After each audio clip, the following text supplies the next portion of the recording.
Hey VC, this is Harvey of Spin the Black Circle, and welcome back to Friday Night Vinyl. I hope everyone is well and doing good things. I popped out earlier for a couple of household essentials that me, the wife, and the kids needed.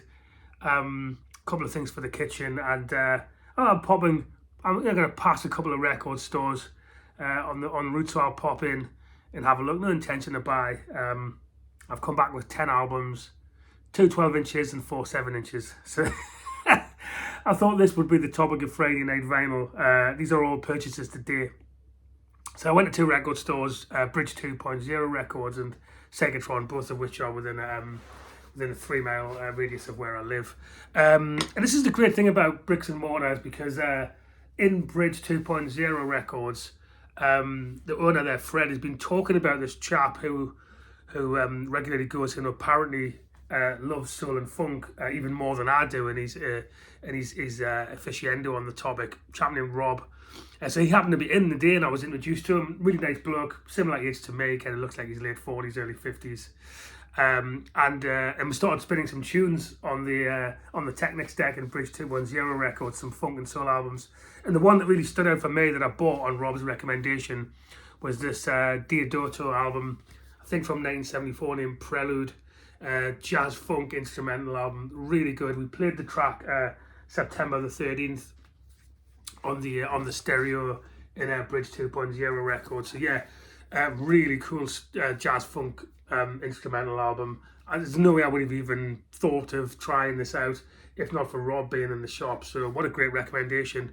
I left a lot more in the shop that I'm already starting to get to regret not buying that he recommended, but I'm glad I got this anyway. This Diodato album, only £8 in Bridge 2.0, so that's fantastic.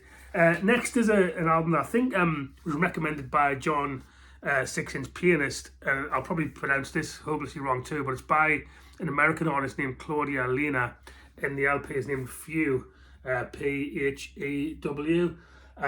So it's a soul stroke funk album. I think the meters might have something to do with this.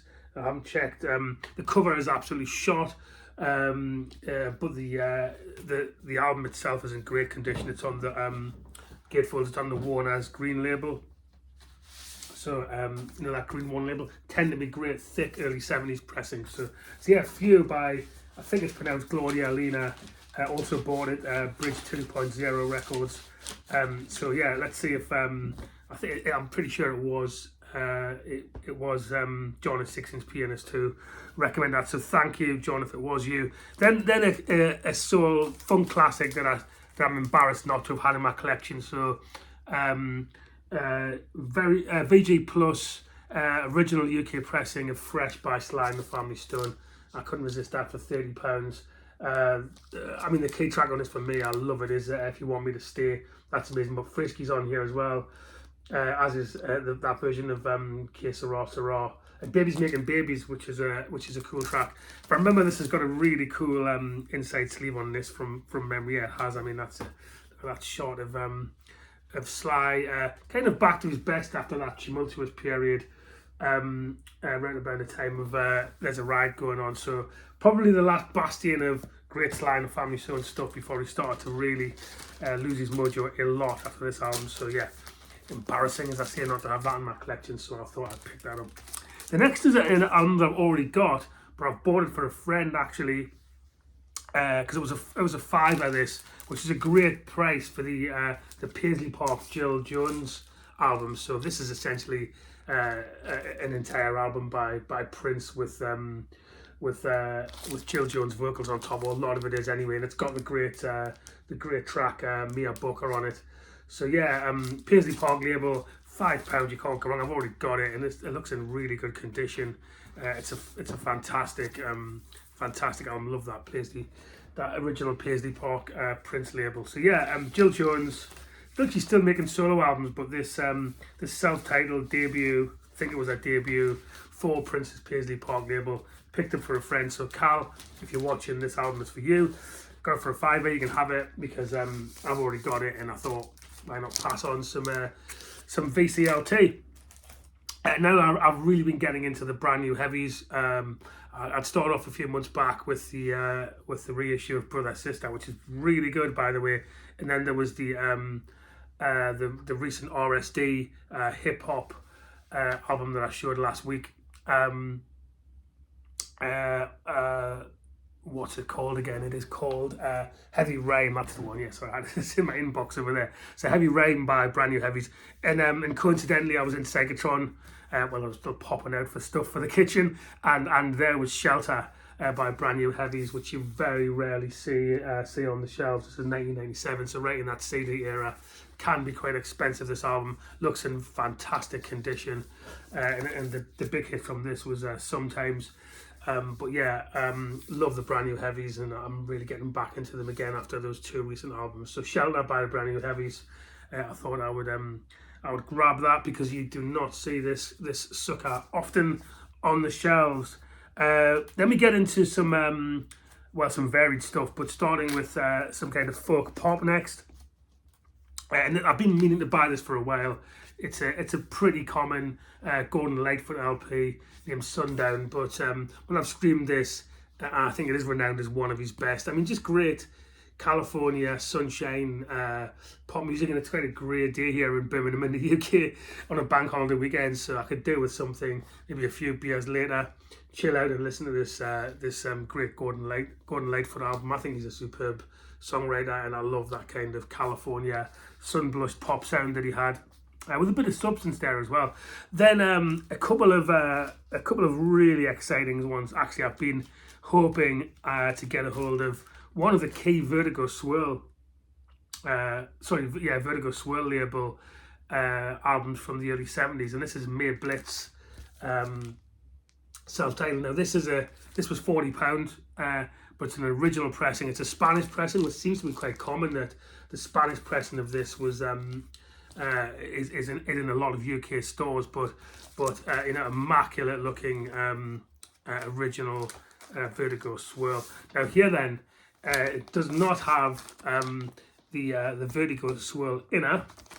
So what I did, because I did want this album anyway, I bought also from Segatron, Gasoline Alley original pressing by Rod Stewart. I wanted this album, but I also thought, blimey, it has got an original Vertigo Swirl sleeve inside that. So given that the Mere Blitz album is more important to me than Rod's, I'm going to swap this over. Sacrilege for Rod fans, I'm sure, to do that. But so the first key release, probably one of the two key releases today that I bought, thanks to the Asori, was this Mere Blitz album. I'm super excited to have that to add to my collection. And the other one, which I saw on the wall in Segatron, was an original Island pink label of Bloodwind Pigs, Head Rings Out. I love this blues rock album, and it's just gorgeous. It's a mint original. Just look at this this pink Island label of this fantastic blues rock album. So what year was this again? I think it was 1970. Well, no, 1969 actually. Produced by Andy Johns, obviously of Zeppelin fame. So yeah, I love. I mean, I've been streaming this for a while and hoping to find a copy of it. And the reissues, I'm always nervous of, but to have a original pink label of Bloodman Pigs, Head Rings Out. I mean, it's just great blues rock. Gatefold sleeve original pressing, looks amazing considering it's what, a 56-year-old LP now. But yeah, super excited to have that in original pressing. So that's the 10 albums, one of which obviously is not mine because I'm going to give it away. But then I got a couple of 12 inches, and 4 7 inches. I'll show those two.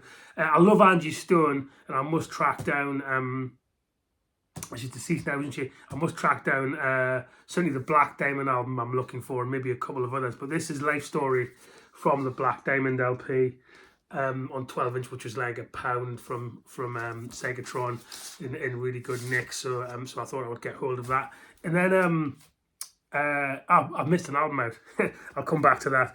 The other 12 inch was Birthday by the Sugar Cubes, and when I did the 100 albums, Mojo albums, and the ones that were missed, and I selected the Sugar Cubes debut. Well, this was the key single, Birthday, from that LP. So I thought this is a beautiful 12 inch. I get hold of that. But actually, Fred from from Bridge 2.0 Records threw this in. It was normally £8. He said you can have that gratis, so he threw that in, which is really nice of him. And then the LP that I missed, I'm sorry, to make it 10 albums, for those who are counting, was I Am Turning Into a Hopeless Emmylou Harris completist. And this is the Ballad of Sally Rose, early 80s album, I think it was. So pure country, not a classic period with a hot band, but I really do want to get close to being an Emmylou completist, and I haven't heard a bad. I think it's just her voice, right? I mean, how can she could sing the phone book, as the cliche goes. So yeah, I'm also going to see her in a couple of weeks' time here in Birmingham on her farewell tour, which I'm super excited about.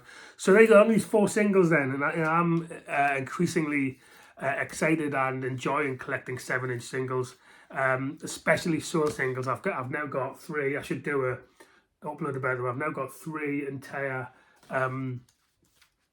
batches of boxes of 7-inch soul and funk singles, and I'm looking at that kind of classic 60s 70s period, unsurprisingly. I love these red Atlantic label 7 inches, and this is Hard to Handle by Otis Redding, which I haven't got in any LP format, and I love that song. So Hard to Handle by Otis Redding. The second one is, well, the next 2 actually are JB singles on the People label, which again is just gorgeous. And the first one is going back to Sly and the Family Stone. It's part 1 and part 2 of the JB's version of Thank You for Letting Me Be Myself again. So so wonderful. I've heard that streamed before, but really nice to have that People single of that JB song. And then Give Me Some More by the JBs too, again, and that gorgeous People labels. These were like a $5 each in Segatron. And then I'm a bit worried that I might have this VC. I don't think I have, but it won't be the first time I've bought something without realising I've already got it. But Get Up, I Feel Like Being a Sex Machine, part 1 and part 2 on the Polydor label by James Brown. So kind of 3 James Brown JB singles. So then I did remember to get the household items too in the last minute. Almost forgot to get them, but in the midst of that furore, and my wife wondering why I was something like an hour and a half to 2 hours instead of 20 minutes. Yeah, I picked up 10 albums, 2 12 inches and 4 7 inches. But here, it's a beautiful thing. I loved getting those records. There's not a single record here that I'm not super excited to have got hold of. I'll clean them up, start listening to them over this bank holiday weekend, and that is what the hobby's all about. If I wasn't excited about them, then we'd be in trouble. So there you go. Let me know what you think. Like, comment. There's a range of stuff there. There must be something that's piqued your interest. Let me know what you think. And as ever, I'm getting close now to 800 subscribers, and that's a big deal for me. I'm not in this, I'll never be a super channel. I don't think that's not the point, but it's really nice to think that there's some people who are regularly tuning in and taking something from what I've got to say and sharing this passion in music, and the friends I've made through this too. So hopefully I just creep over the line at 800 subscribers in the next few weeks, but we'll see. I'm not taking anything for granted.